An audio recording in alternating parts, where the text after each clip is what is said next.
ప్రియ శ్రోతలందరికీ యేసుక్రీస్తు నామమున క్రిస్మస్ శుభాకాంక్షలు తెలియజేస్తున్నాను. I wish you all a happy Christmas.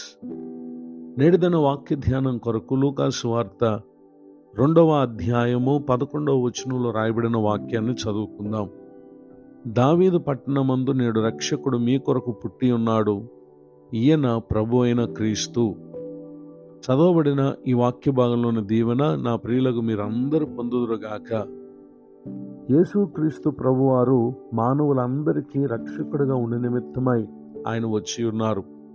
రక్షకుడు అనంటే మనం అనుభవించవలసినటువంటి పాపమునకు తగిన శిక్ష నుండి మనల్ని విడిపించుటకును మనల్ని రక్షించుటకును ఆయనే రక్షకుడిగా మన కొరకు ఈ లోకానికి వచ్చి ఉన్నారు.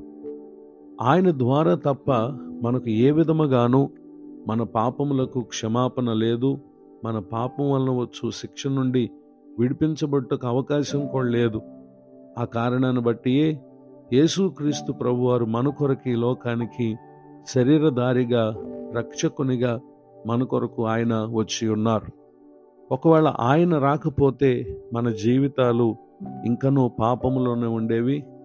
అయితే ఆ పాపములో ఉండటం ద్వారా కలిగేటటువంటి నష్టం ఏంటంటే, అపోస్తులుడైనటువంటి పౌలు గారు రోమీయులకు రాసినటువంటి పత్రిక 6వ అధ్యాయము 23వ వచనంలో చెప్పబడినటువంటి వాక్యం ప్రకారంగా పాపం వలన వచ్చు జీతము మరణము. అయితే యేసుక్రీస్తు ప్రభువారు వచ్చుట ద్వారా 6వ అధ్యాయము 22వ వచనం చెప్తున్నటువంటి మాట ఏంటంటే, పాపము నుండి విమోచింపబడి దేవునికి దాసులైనందున పరిశుద్ధత కలుగుటయే మీకు ఫలము. అంత మాత్రమే కాక 23వ వచనం ఆఖరిలో మన ప్రభు అయిన క్రీస్తు యేసునందు నిత్య జీవము అనేటటువంటి విషయాన్ని ఇక్కడ మనం చూస్తూ ఉన్నాం. నిజమే, పాపమును బట్టయితే మనకు పొందవలసింది మరణం. యేసుక్రీస్తు ప్రభువారు వచ్చుట ద్వారా మనము దేవునికి దాసులమయ్యాం, పరిశుద్ధపరచబడ్డాం. అట్టి పరిశుద్ధత పొందినటువంటి వారికి ఉండేటటువంటి అంతం ఏంటంటే నిత్య జీవము, అనగా ఎల్లప్పుడూ ప్రభువుతో కూడా ఉండేటటువంటి జీవితం. ఈ లోకంలోనికి యేసుక్రీస్తు ప్రభువారు వచ్చుట ద్వారా మనకి గొప్ప భాగ్యం లభించింది అనేటటువంటి విషయాన్ని దేవుని యొక్క వాక్యం ఇక్కడ మనకు తెలియచేయటను మనం గమనించగలం. ఇంకంత మాత్రమే కాక అనేక విషయాలు మన జీవితాలలో ప్రభు జరిగించుటకు ఆయన ఈ లోకానికి వచ్చినారు అనేటటువంటి విషయాన్ని దేవుని యొక్క వాక్యం తెలియజేస్తూ ఉంది. ఎఫెసీయులకు రాసినటువంటి పత్రిక 2వ అధ్యాయము 1వ వచనంలో, మీ అపరాధముల చేతను పాపముల చేతను మీరు చచ్చిన వారై ఉండగా ఆయన మిమ్మల్ని క్రీస్తుతో కూడా బ్రతికించెను. దేవుని విషయంలో ప్రతి మానవుడు సంబంధం లేని వ్యక్తిగా ఉన్నాడు. అయితే అట్టి చావు నుండి మనల్ని విడిపించి యేసుక్రీస్తు ద్వారా తిరిగి మరలా ప్రభువుతో మనం అనుబంధమును కలిగి ఉండటానికి ఆయన మన కొరకై ఈ లోకానికి వచ్చి ఉన్నారు. ఆయనే రాకపోతే మనుషుడు దేవునితో సహవాసం, దేవునితో సంబంధం కలిగి ఉండట అనేది ఏమాత్రం కూడా సాధ్యం కాని పని.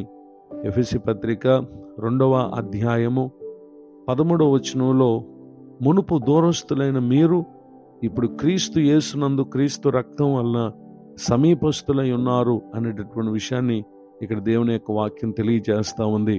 నిజమే, యేసుక్రీస్తు ప్రభువారు వచ్చుట ద్వారా మనము రెండవదిగా దేవునికి సమీపస్తులమై అబ్బా తండ్రి అని ఆయనను పిలిచేటటువంటి భాగ్యాన్ని ప్రభువారు మనకు అనుగ్రహించారు అనేటటువంటి విషయాన్ని మనం చూస్తూ ఉన్నాం. మూడవదిగా యోహాను రాసినటువంటి మొదటి పత్రిక 3వ అధ్యాయము 8వ వచనంలో రాయబడినటువంటి ఆఖరి వాక్య భాగంలో, అపవాది యొక్క క్రియలను లయపరచుటకే దేవుని కుమారుడు ప్రత్యక్షమాయను. నిజమే, యేసుక్రీస్తు ప్రభు రాకపోతే ఈ భూమి మీద సంచరిస్తున్నటువంటి అపవాది యొక్క క్రియలలో మనం బంధింపబడినటువంటి వారమై, అపవాదికి నియమింపబడినటువంటి నరకాగ్నికి వెళ్ళిపోవారం. అయితే యేసుక్రీస్తు ప్రభు వారు వచ్చుట ద్వారా మనకు 3వ దీవెన ఏంటంటే, ఏ అపవాది క్రియలు మనలో పనిచేస్తూ ఉన్నాయో వాటన్నిటిని ఆయన లయపరచుటకు సమర్థుడు గనుక ఆయన ద్వారా మనం వాటి నుండి విడుదల పొందినటువంటి వారమై ప్రభు ఆత్మను కలిగి ఈ లోకంలో దేవునికి దాసులుగా ఉండేటటువంటి భాగ్యాన్ని ప్రభువారు మనకు కలుగు చేస్తున్నారు అనేటటువంటి విషయాన్ని దేవుని యొక్క వాక్యం తెలియజేస్తూ ఉంది.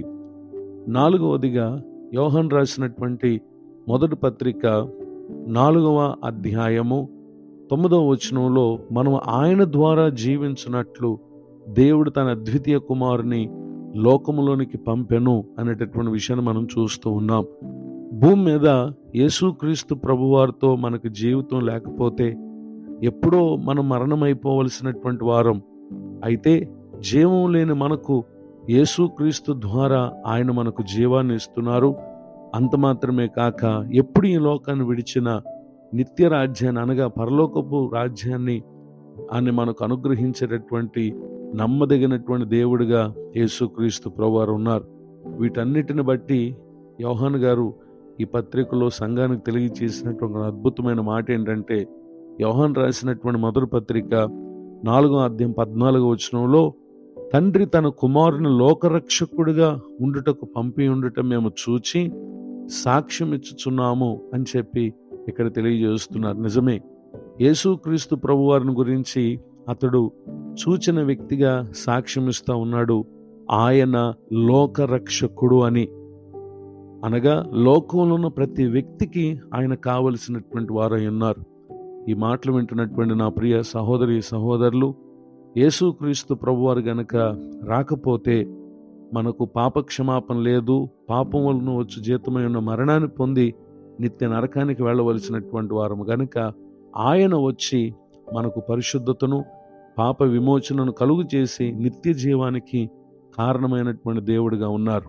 రెండవదిగా ఆయన ద్వారా మనకు అనుగ్రహింపబడినటువంటి గొప్ప భాగ్యం ఏంటంటే, తిరిగి దేవుని సమీపించేటటువంటి అవకాశాన్ని యేసుక్రీస్తు ద్వారా మనం పొంది ఉన్నాం. మూడవదిగా మానవుల శక్తికి మించిన అపవాది శక్తిపై మనకు విజయం ఇవ్వటానికి యేసుక్రీస్తు ప్రభువారు వచ్చి ఉన్నారు. 4వదిగా జీవమే లేని మనకు యేసుక్రీస్తు ద్వారా జీవమును, ఈ లోకాన్ని విడిచిన తర్వాత నిత్య జీవమును అనుగ్రహించుటకు ఆయన వచ్చి ఉన్నారు. ఆయనే రాకపోతే ఈ దీవెనలు మనం ఏ వెలపెట్టి ప్రయత్నించినా వాటిని పొందలేం. గనుక ఆయనే మన కొరకు కార్యాలను చేసిన దేవుడు గనుక ఈ మాటలు విన్న నా ప్రియులకు మీరు రక్షించబడి ఉన్నారా?